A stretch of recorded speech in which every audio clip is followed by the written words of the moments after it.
Medical school is teaching you how to manage disease. And that was a rude awakening. Before I went to medical school, I actually had managed an athletic development center. And that was very much kind of living into that health optimization. And after medical school was like, hey, here are these pills for these diseases. And I remember sitting in pharmacology lectures and they were laughing at supplements. They're like, yeah, it just creates expensive pee.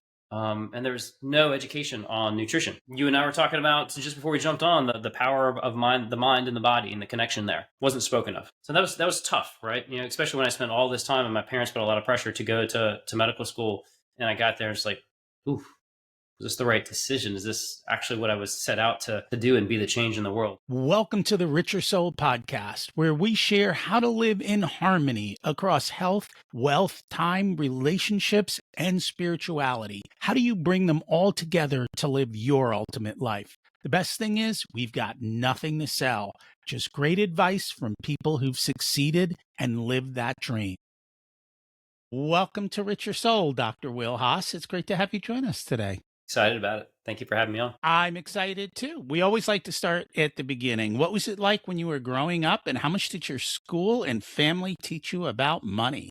School, probably not a whole lot. Family, definitely came from a first generation educated family. Both my parents were the first to go to college. And I think that left a pretty indelible mark on thinking about success, career, and money. That kind of generation, I think success was go do a profession, do one of the quote professions. It was doctor, lawyer, dentist professions. And so I think being the firstborn son, they're like, why don't you go be a doctor? And so there was definitely a lot of pressure around that, right? They wanted to ensure that I had a better upbringing and was afforded more opportunities than they were. Their parents definitely worked very hard to ensure they got to college, and they wanted to ensure that I got to go even further than they did and go to kind of become one of the professions. So there was definitely a fair amount of pressure to go off to medical school and become a doctor, I would say. One story I love to share, my dad was a college professor. I'm a sociologist. And I remember kind of the early high school, took out the U.S. News and World Report, opened the page to the top liberal arts colleges and said, here you go, pick one, you're going. All right. So there was a fair amount of pressure to be, quote, successful and professional. And so that was always, I think, the lens of money, which is like, if you become a doctor, things will be taken care of for you. Didn't really realize until later in life that if you wanted to make money, don't be a doctor. But the world changes, right? I mean, doctors do make good money, but at the same time, they do make good money. At the same time, the cost to become a doctor is very high. And then the delayed cost of earning money is also very high. By the time you get through medical school, residency, fellowship, and you actually get out, and then you have to pay back all that money, and then you get to actually make money, which is way down the line. I think I was about 38 when I made my first, kind of real paycheck, if you will, my first doctor paycheck. My brother went to go work for IBM right out of college. So at the age of 21, I joke, he's my older brother. He got his first car, his first house, got married, had kids, and had a whole retirement fund, already set and making good money. And I didn't even have a 401k yet. IBM changed too. So you can't predict the future, can you? No, sir. No. So what was it that drove you to being a doctor versus your brother? Like he said, I'm out, I'm going a different direction. He marched the beat of his own drum. I think it probably went back to just my early fascination with the optimization of health and human performance. Not to date myself a little bit here, 96 Olympics. I remember I was in high school watching Michael Johnson just shatter world records, right? The 400-meter world records, just crushing them. And I was just thinking to myself, like, that's amazing what the human body can do. How can we take that to the next level? What can we do to all achieve that level of human performance? And I think that was kind of the light bulb moment. And that's what kind of sent me on my journey. Let's fast forward here, and that's not what medical school is all about. So what is medical school all about? Medical school is teaching you how to manage disease. And that was a rude awakening. Before I went to medical school, I actually managed an athletic development center. And that was very much kind of living into that health optimization. And after medical school, was like, hey, here are these pills for these diseases. And I remember sitting in pharmacology lectures and they were laughing at supplements. They're like, yeah, it just creates expensive pee.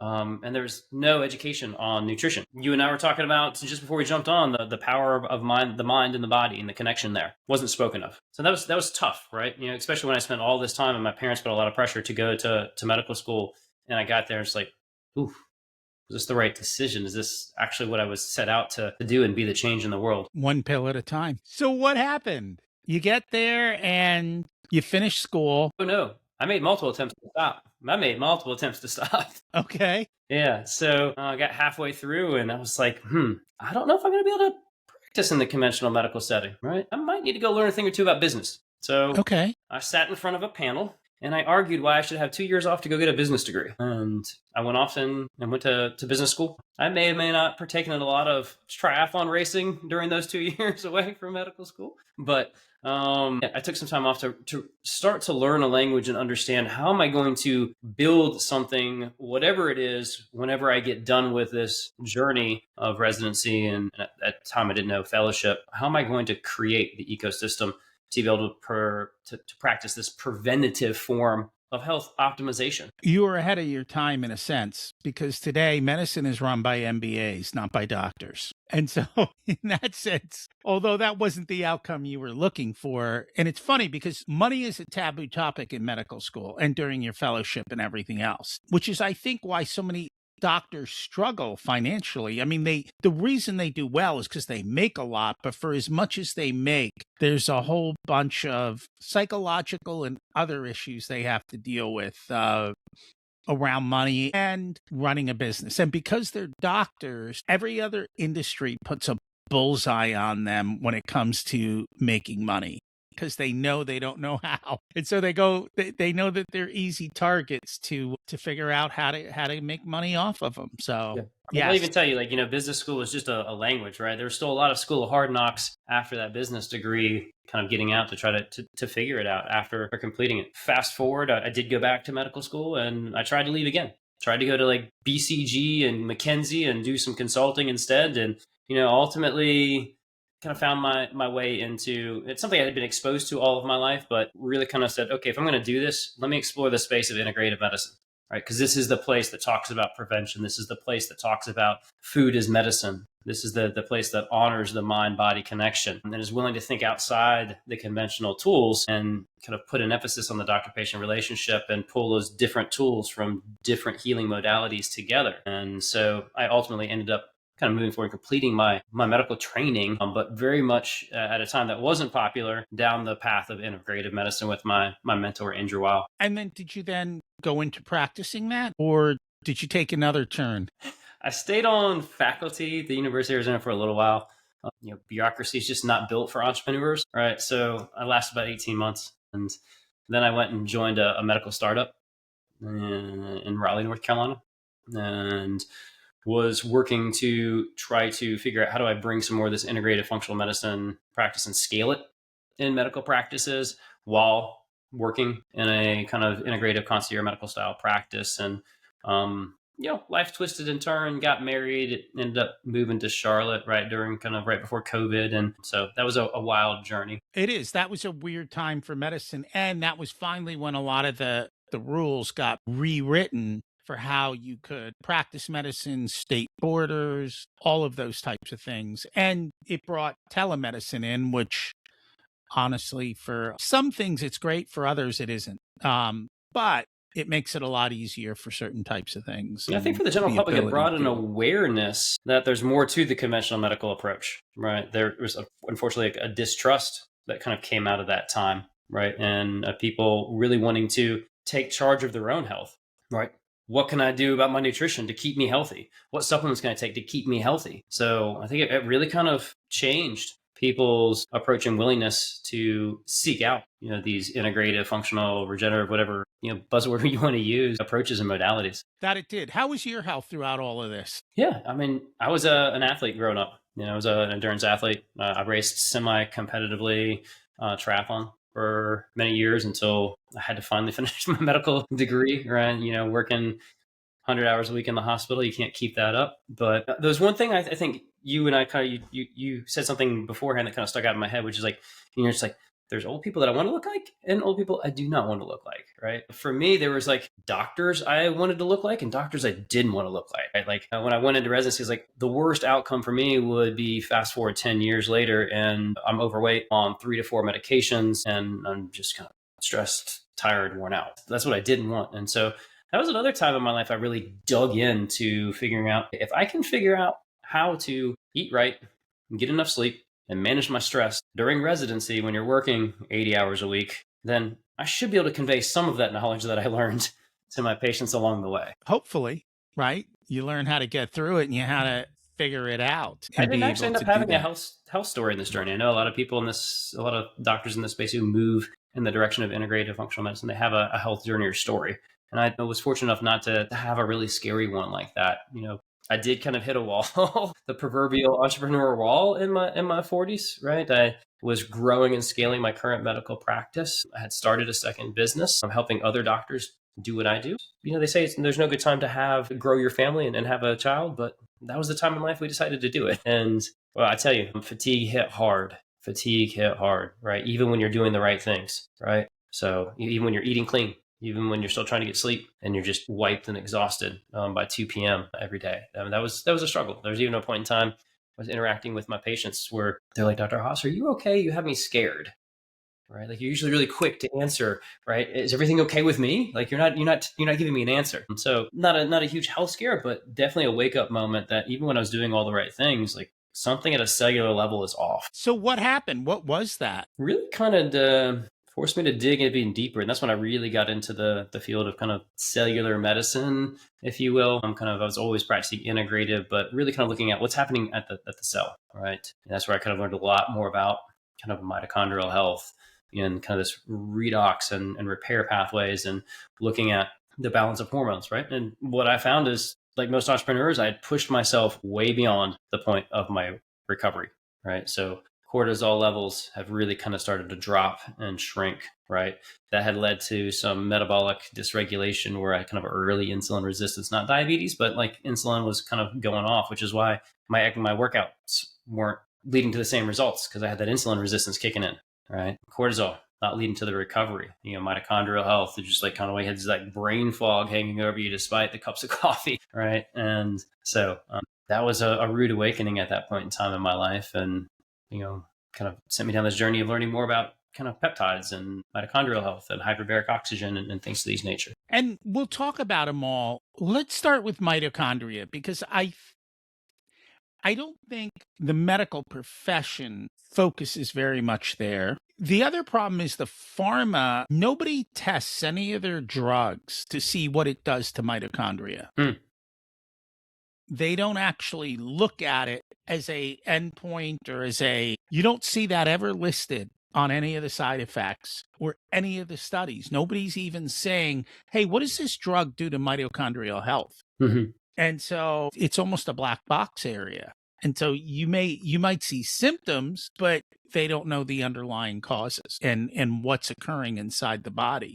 And I think that's one of the biggest problems. So why don't we take a moment on mitochondrial health, and if you could fill us in on what some of the issues are and what some of the things that cause those problems are. Yeah, so let's kind of back up. Like mitochondria, it's the little powerhouse of our cells, right? They're what kicks out ATP, or the currency of energy in our body. And more importantly, they're kind of what allows our cells to go kind of from this kind of stress to repaired state, right? And they can end up affecting inflammation pathways in the body, the immune system in your body, right? So they have a lot of broad impacts beyond just energy. And to your point, right, there's so many medication antibiotics out there, right? There's so many antibiotics that we know that just destroy the mitochondria and do not allow them to bounce back. I think a common one that people don't think of, and luckily they do have black box warnings and all of those things, but like Cipro and Levaquin, things that you get for bad pneumonias or urinary tract infections, right?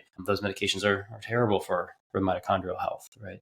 But even then, we know even some of the over the counters, right? Some of your anti-inflammatory that you take from over the counter can uncouple the mitochondria, meaning they don't have the ability to produce ATP and energy. So like even something seemingly harmless things that we think, oh, over the counter, okay, right?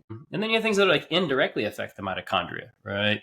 So, I mean, how many Americans unfortunately are taking a medication for blood sugar issues, metformin, right? We know metformin can potentially impact the mitochondria, and then it can also lead to nutrient deficiencies like B12, which is really important. It's a cofactor for the mitochondria. So you can see just that there's all sorts of things that we kind of normally are prescribed or told like they're safe or they're okay or they help a certain condition. But to your point, nobody talks about what impact it's going to have on the mitochondria, and then why you wake up 3 years later, or 6 months later, and you're fatigued, or you have kind of joint pain that's not improving, or why you're gaining 10 pounds despite doing all the right things. So how do we solve this? I think awareness is the first problem, right?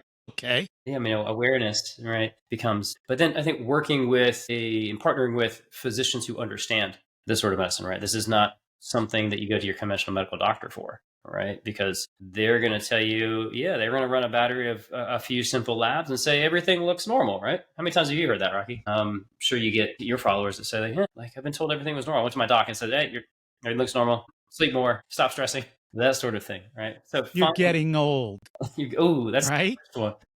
Oh, I hate that one. Yeah, yeah. Tolerate getting You old. I know, don't what believe in did that word you in my practice. expect? Yeah, Yeah. I don't believe in that Well, word. that's the other thing is I don't think the average doctor has the time to actually spend time with patients. And part B is depending on the type of practice they run, 90% plus of their patients aren't listening to them anyway. Give me a pill, send me on my way. It's the medical system reacting to the patient who refuses to do what the patient should do.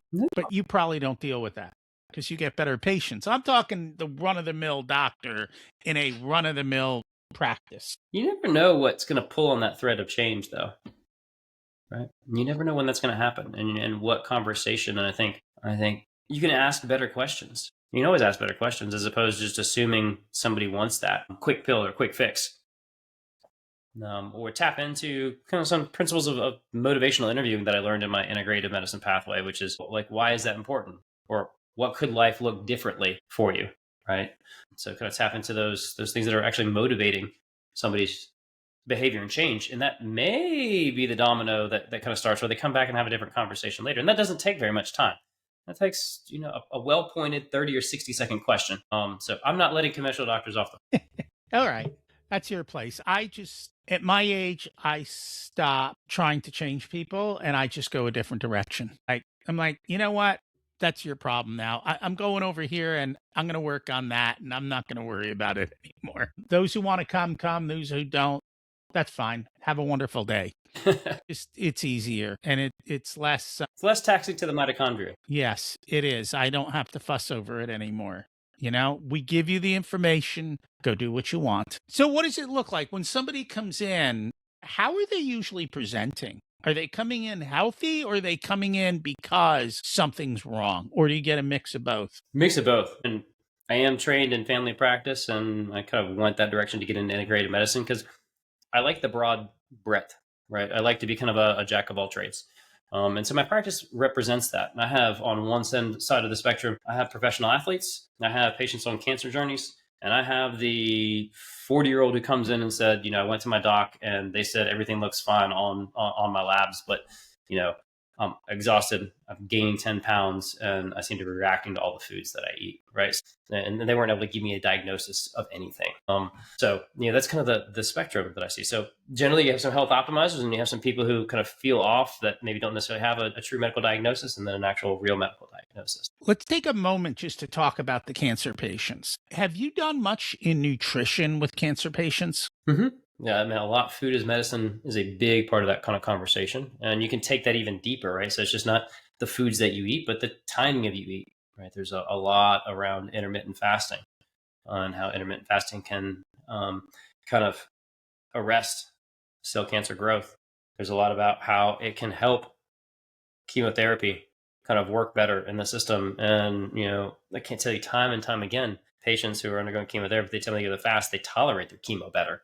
Right, they're less wiped afterwards. So, I mean, can't really practice in this space of longevity integrative medicine without talking about nutrition. It's funny because one of the tests for chemo is a PET scan.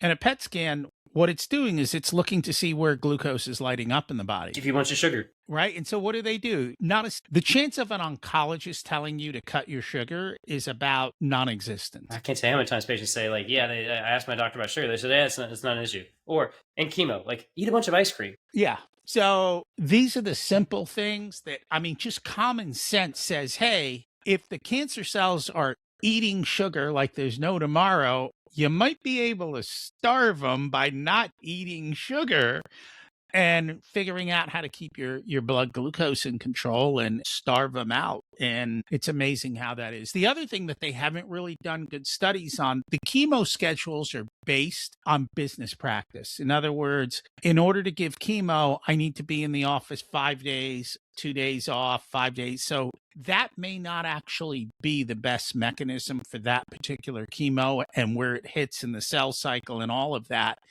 And so, but that's the easiest way to get through trials. And that's the easiest way to make a commercially viable product. So I think people need to spend more time and educate themselves if they are in that type of a situation to say, what more can I do? We're not saying don't take chemo. I'm saying what more can you do above and beyond that to improve your odds? Yeah. So the person who comes in, they're doing everything right, but yet they still have issues. What does that look like? And what do you do at that point? It's usually diving deeper, right? That's going beyond, right, your cholesterol panel. That's going beyond your kidney, liver look okay, right? So you really need to, one, listen to the patient's story, right? And start to hear patterns of cellular dysfunction and then go test for that. So in my practice, we're going a lot deeper on some of those tests, right? We're looking at gut health, right? Probably the central to everything. Food is medicine, nutrition. Well, where does all that happen? The assimilation happens in the gut, right? So that's a central key part, always looking at gut function. I'm looking at microbiome, looking at how nutrients are getting absorbed. We're looking at the immune function and inflammation levels kind of in the gut, because that can kind of start telling us signals elsewhere, right? I'm going to look at micronutrient levels, and are there deficiencies? Because a lot of those micronutrients play into the mitochondrial health that we kind of talked about. They tie into building neurotransmitters, so mood, cognition, focus. And so that's another big area, micronutrient deficiencies we're looking at. We're looking at hormonal balance. We're looking at inflammation in the body. And then one area that I think gets missed so commonly are toxins, because that is a big culprit, towards damaging mitochondrial health, right? And that can be in the form of mycotoxins or mold. That can be in the form of microplastics. That can be in the form of heavy metals. And so taking a look at those things, I think, is really important, going down another layer deep. And there's a variety of tests depending on how you do them. I know there's hair tests, urine tests, blood tests, everything else that kind of comes out of that as well. And you look into it. You talked about hormone levels. It seems like, and I don't know so much for the women, but for the guys, a lot of people want to be on testosterone. And it's my understanding, and I haven't spent enough time in this because it's just not my way of doing things. You start taking testosterone, the body shuts down its own testosterone, doesn't it? Production wise. It does. My question is going to be, what's wrong with that? Well, that means you're on testosterone for life, aren't you? If you're already deficient. Yes. But is there natural ways to raise testosterone, I guess is the question. Yeah. And that's where I always start, right? When I have conversations with patients is, what can we do naturally to optimize your body's own capabilities? I mean, I believe that the body has its own innate ability to heal itself. It just needs the right kind of stimulus. And sometimes it doesn't, right? But I believe that we need to start there, right? And so I think the big factors sometimes are the not so sexy factors, right? Sleep is crucial, right? We know hormones, big production of hormones could have happened. Testosterone, growth hormone, happens at night during deep sleep, right? That's that deep stage of sleep, kind of stage 2 sleep. So you need to have that. So if you're sleeping 4 hours a night and your testosterone's low, we have to start there, right? Alcohol, right? If we're drinking a couple glasses of wine or a bottle of wine before we go to bed and we're sleeping 4 hours, that just compounded the problem. All right. High levels of stress throughout the day and you're spiking your cortisol, your system is going to try to produce more cortisol to keep up with that stress at the expense of your testosterone. Right? We call it the cortisol steal phenomenon. So these are some of the fundamentals. Lastly, we talked a lot about nutrition, like protein intake is going to be big, right? So I start there in that conversation. Then you can talk about, some of those micronutrient deficiencies that we spoke about earlier, right? Are boron levels in the right place? Is zinc, selenium, magnesium in the right place, right? And then maybe consider supplementing with those to help your body's natural production. of that. I take handfuls of magnesium every day just to stay up. Protein, I eat a lot of protein every day to keep muscular and also to keep weight off. It is very hard in America to have a high protein diet if you try and go out, because when you go out, eating a high protein, unless you order in steak, or I mean, you can order chicken and fish, but it's hard without going to a nicer restaurant to keep the protein levels where you need them to be. And so for me, that's always somewhat of a struggle. And so I supplement in different ways, or I am more intentional about making sure I'm watching protein all day so that I can hit my protein goals, because it's not easy to do without being intentional. You got to be conscious about that conscientious, and you have to know what that target and goalpost should be. Right? We will commonly do resting metabolic rate testing on patients, RMR, looking at their actual metabolism, how many calories are their body actually burning at rest, and then using that as the benchmark to make sure that we're actually getting the right total kind of macronutrients and calories in that protein. Is there a way to increase your metabolic rate? You just talked about it, building lean muscle mass. Okay. That single best way. I mean, everyone's thinking about like additional biohacks. We can talk about peptides that boost metabolism, but it's going to come down to build some more lean muscle mass. Right. And that in alone will just show you burn more calories at rest doing nothing. Well, I lift, so I do that. Yeah. Always looking for those so you get people extra who hacks. lift, right? Now we can talk about, other tools that can kind of, improve metabolism. A lot of that can be things that improve mitochondrial health, right? So that can be things like peptides, 5-amino-1-MQ, that basically they activate the same pathways as exercise has on your body. And we won't get too far in the weeds and the rabbit holes on that, but there are these cell signaling molecules that upregulate the same cell signaling activators that happen when you exercise and mimic that process. And so far, I've stayed away from them, only because I'd rather do things as much naturally as I can. You touched on a couple things also that I wanted to talk about. One was alcohol. It seems like the tide is turning nationally on alcohol. The amount of alcohol sold is dropping considerably, and they're coming out with a lot more non-alcoholic options for people: non-alcoholic beer, non-alcoholic wine, non-alcoholic spirits, so that people can still go out and enjoy themselves, and not kind of feel out of place in those types of things. Hopefully they are not dangerous like the artificial sweeteners, but Filling with sugar in its place and fueling cancer. yeah, well, but that's the one thing I have noticed. Like, a non-alcoholic beer is extremely light in calories. And so it's like, all right, you can still enjoy a little bit and not be too bad. Do you ever get involved at all in, I call it allergies, but it's kind of the low level. Everybody reacts differently to different things. And so sometimes it's not like you have an anaphylactic shock with peanuts, but certain foods might react differently to you versus someone else, but it's not a big reaction, and so you don't notice symptoms until they compound. To me, that's an immediate signal that something's going wrong with the gut, right? So people always ask me, hey, can I do food allergy testing or food sensitivity testing? You can if you want to waste your money. I'd much rather do a deeper evaluation of what's going on in your gut with some of the gut health testing we talked about, because that's just telling me what's probably happening is the kind of the little cells in your intestines are starting to gap apart, kind of what we call leaky gut, right? And some of these foods are starting to the foods that you eat most frequently are starting to pass through those cell membranes and kind of those junctions, right? And then you start having these reactions to it because these foods and the size of the particles in your immune system is reacting against that when it shouldn't. And if you just go and fix the leaky gut problem, a lot of times those food sensitivities will go away. Interesting. Okay.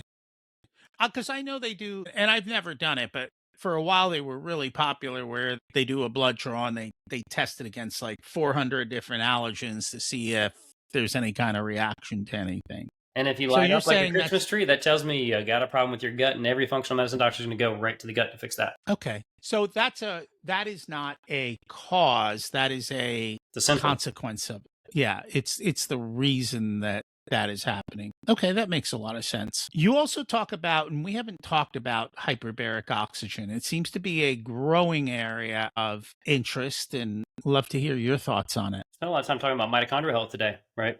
And alcohol being a very potent toxin to the mitochondria, right? And so it's one of the areas I think about. You can start introducing the concept of hyperbaric oxygen, because it has so many powerful benefits. It's about as natural as you can get, right? You're breathing oxygen under pressure, And it's really the pressure of the process that actually does the magic, not the oxygen. In terms of the physics of it, right? Because you're able to basically, the body no longer needs its red blood cells to deliver oxygen anymore, right? The pressure of the hyperbaric chamber is just driving that oxygen into the plasma and into the tissues to then have its effect. So that's the power of the actual machine and the process and the procedure. Now, in the cell, does some pretty cool things. We got done talking about proper nutrition, right? So to produce that ATP in the mitochondria that we spent time talking about, you need nutrients and you need oxygen. Combine that together and you get energy. If I give the cell and the system more oxygen, you gave it one of the two most important raw ingredients to make more energy and drive and facilitate the mitochondria. Other thing it's doing is there's kind of this concept, and you can pull me back, Rocky, if I get a little too in the weeds, but we call it the hyperoxic hyperemia response, right? So it's actually the fact that you had this relative hypoxia after the session. So you go in and you flood your cells with oxygen, and then what do? You jump out of the chamber and you get exposed to regular oxygen.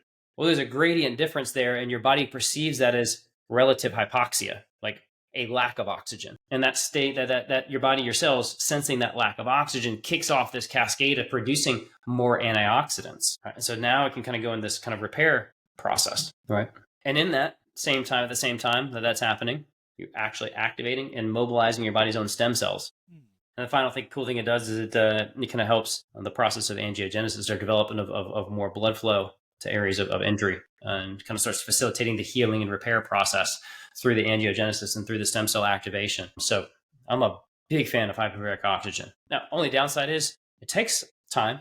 You have to sit in the chamber for 60 to 90 minutes, and you got to do that multiple times, accumulate a lot of hours. The longevity people, the people kind of longevity seekers in my practice, that's 40 to 60 hours of accumulated time in hyperbarics, right? Now, if you're trying to optimize healing after a surgery, that can be 5 to 10 hours, and you drastically change the trajectory of healing. So a very powerful tool. Interesting. I don't think people talk about it much for healing after surgery, though, do they? Oh, that's one of the best tools that I have and indications. And then I will commonly see patients kind of seek me out post-surgery for that specific purpose. And I think that some of your surgeons, like your plastic surgeons, they're very, very in tune to this. And I'll get patients call up all the time and say, hey, my plastic surgeon told me I need to come here after my surgery. I wish more people, more physicians were kind of aware of the healing powers of it.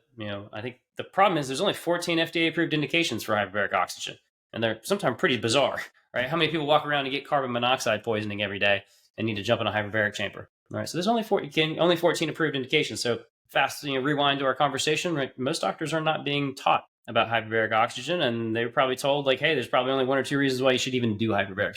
Does the indication matter to you, or are people just paying cash and we don't care? We always care, right? I mean, I always joke, like, I have my medical hat and I have my business hat, right? My medical hat always trumps my business hat, right? So like, you need to have a compelling reason mechanistically. I don't care whether you fit into one of those 14 FDA approved indications or not, right? Right. That's what I mean. I'm not just gonna have to just sell you some hyperbaric chambers just to make money. I want to make sure that it aligns with the goals you're trying to accomplish when you come in. And I might tell you, like, I don't think hyperbaric oxygen is the right tool for you. And I'll have those conversations all the time. A patient comes to me, he's like, hey, I heard you got a hyperbaric chamber because, I really want to do 10 sessions. Well, why? And is that going to help you achieve your goal? And if it does, yes. Like, we bypass the insurance system, and here's the cash rate. You want a discount for doing all 10 sessions? Let's get you started. I'll make sure that it's safe for you as an individual and it meets your goals, and let's go. And I think that's something people need to realize is when you pay cash and you get outside the health system, the rules are different. And if there is a good reason for you to do something, then you can do it. So, for example, when my doctor talked to me, he said, your number one risk, not because of anything wrong, but because of statistics in my age, is having a heart attack. So he's like, you're an older male. Let's prevent heart attack. So in order to do that, I need to see inside your blood vessels. Let's go get you an angiogram. The health system's going to be like, no. The insurance system's like, no. And he's like, no, just go here, tell them. And they did it. And it was pretty inexpensive. It was done relatively quickly. And now we know that I have very little arterial buildup. So I can also then decide, what do I need to do because of that? Do I need to be high risk treatments, low risk? but I also know what's going on. So it's not like I'm living life blindly. And I know a lot of people struggle with this. Here's the deal. Either you can find out or you will find out, one way or the other.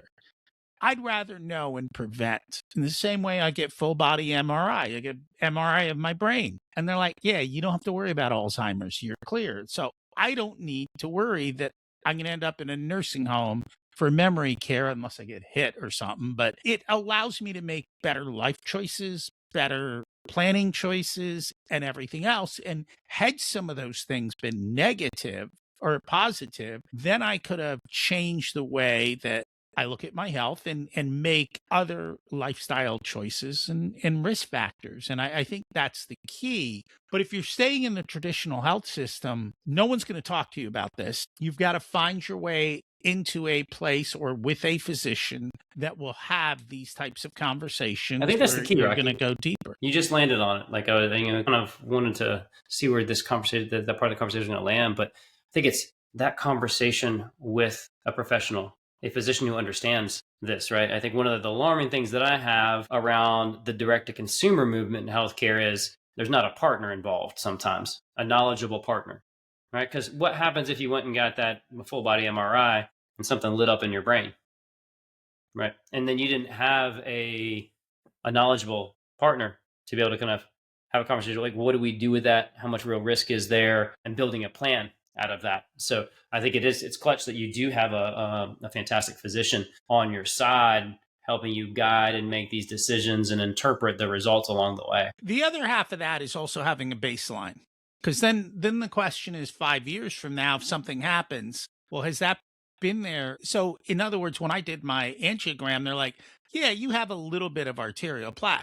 No idea how long it's been there, right? It could be from my younger days of being bad. It could be from something else. But now I have a baseline. So if I go in a few years and it hasn't changed, then I know that, hey, I'm stable. Things are good. If it starts to change, then I know something's getting worse and maybe I need to change the way I'm doing something, or we need to get more aggressive, or we need to figure out what has changed along those lines. So having those baselines, I think, is also super helpful. I find most people don't show up when they're healthy. They wait till they're sick before they're actually willing to take action. And then the second half is the moment they get semi-decent, they stop taking action. Have you noticed that, or do you attract a different type of an audience? Combination of both. They definitely attract an audience that are very vested into your health. You sound like you're very vested into your health, Rocky. And I think one of the things that we try to do is we try to dashboard important health markers, right? So I see one of the EOS books on the back of right over your shoulder here, and they talk about KPIs, key performance indicators. They're KPIs for your health, right? And we're constantly looking at those KPIs with our patients. Like I'm always keeping my finger on a pulse of inflammation and hormone levels and micronutrients and heart rate variability and VO2 max and resting metabolic rate, right? And then we're trending those over time. And so individuals can start to see if they start to slip and the curve starts to change early. That keeps them, I think, kind of a little bit more engaged with that, as opposed to, yep, you get your angiogram, there's no plaque there. Like, okay, like maybe check that again in 5 years, right? There's a big time span where we kind of build our model on a quarter, right? So every quarter, like we're reevaluating our plan, benchmarking that against some clear objective diagnostic markers and making sure we're staying on track with that plan. So you mentioned VO2 max. That is actually one of the biggest parameters of longevity, highly tied to it. How do you normally go? Because measuring VO2 max, I mean, I can do it with my Apple Watch, so to speak, but it's not the perfect result. How do you guys do VO2 max testing? Yeah, I've used multiple different devices over the course of my career. And the cool thing is the technology has really changed and advanced. I just recently picked up a device, should be shipped any moment now, where it's a completely tubeless device, right? You just kind of put on a mask and the device is kind of right in front of your face. But you're basically just looking at oxygen and carbon dioxide exchange during exercise, right? And your body's ability to take in oxygen, kind of utilize that, spit out carbon dioxide is kind of a crude way of thinking about how VO2 max is measured. And you're absolutely right. Biggest key marker to longevity and the lower VO2 max showing increase for morbidity and mortality. And yet it doesn't seem to be talked about. Is it because increasing VO2 max takes work? That's hard. It's not fun, right? And that's your interval training, right? Your high intensity interval training, right? That does take a lot of work. But we do know, even without doing intervals, just doing more resistance exercise and putting more lean muscle mass, like we talked about earlier in our conversation, that will help move the needle on VO2 max. You do have to train the cardiovascular system to a degree, but there are many ways to kind of improve that VO2 max, but it does require putting in some work. What do you like to see as far as, is there a particular number that I know it's age based to some Age extent, but based, for older gender people, based, and then there's a strong genetic component, right? We're not all built like Lance Armstrong, right? So we don't all have a VO2 max of 70 or above, right? You look at all the cyclists in the Tour de France, their VO2 max is kind of 70 plus or sitting in the high 60s, right? Whereas you may have, a shot putter or a discus thrower in the Olympics, like their VO2 max may not be that high. And that's all kind of the reason why they operate and perform differently as an athlete. But I'm looking at the delta change of that. Right. So to your earlier point, baseline, get the VO2 baseline. And if you're really low, right, in 30 or 40, like we have to work hard to kind of push that up into the 50s.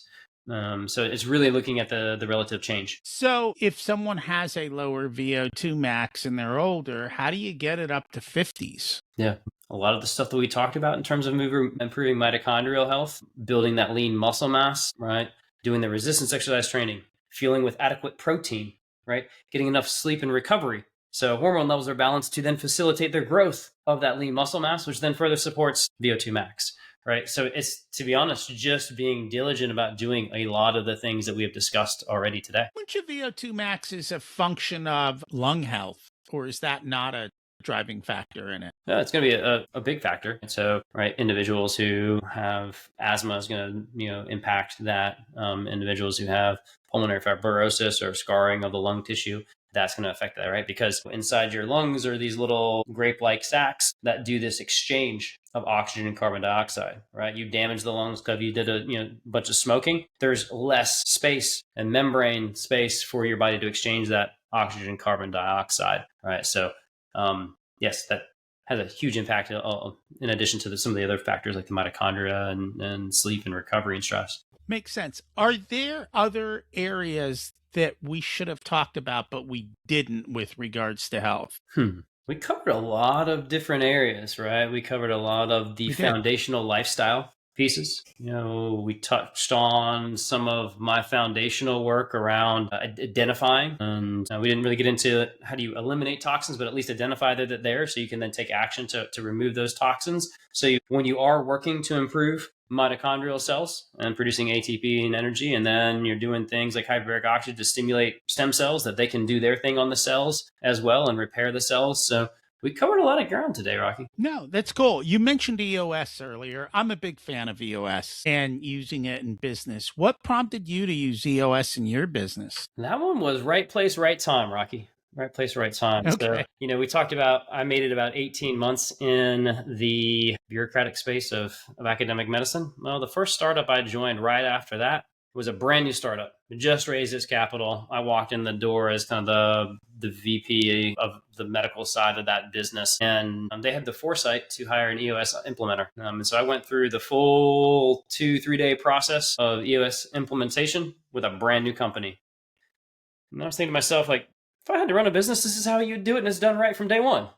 So every business since that time, I've implemented the USS process, right? I've kind of on my fourth startup since then, and every single one of them, we use that process. And I just find it so helpful. I just find for a lot of businesses, it's like saying diet and exercise, right? Nobody wants to hear it. But when you do things right, life is really good. And in the same way in business, when you build the systems and the structures, the processes work well and life is pretty good. But Yeah, I mean, the you moment you have to start go missing through your level 10 meetings and you go off the rails on those is when the health of the business start to deteriorate, right? Just like you stop Yes. missing a couple good exercise sessions, and you start skipping a couple good meals, things start to go off rails on your health as well. Same thing applies in business. Absolutely true. And today, more than ever, I think it is easier than ever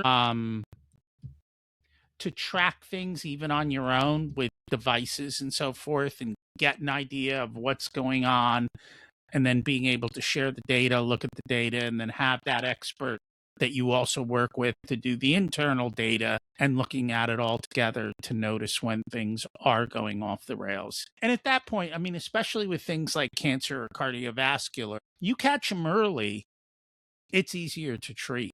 And unfortunately, for a Amen. lot of cancers, people don't find out till way, way too late. And at which point, it's almost impossible to do anything about it, or it's a lot harder to do something depending on how advanced it is at the time. Yep. You can't tap And into I'm your body's always innate healing amazed. systems at that point in time. Yeah, I'm always amazed at how far cancer can get before people notice, or maybe they're just don't want to deal with it. I don't know. A lot of us aren't tuned into our bodies. Like we're not tuned into, how it feels to actually feel healthy. How do you help people, or what do you suggest for people to be able to better tune into their body? I think one of the most powerful ways that I've ever seen patients really clue in is going through the process of doing an elimination diet. Hmm. A form of elimination that got really popular about 5, 10 years ago was the Whole30, right? That was just another take on an elimination diet, right? And I think if you're willing to be committed for a period of time, 3, 4 weeks of really trying to clean things up, during that process, you're doing a lot of healing to the gut that we talked about earlier, right?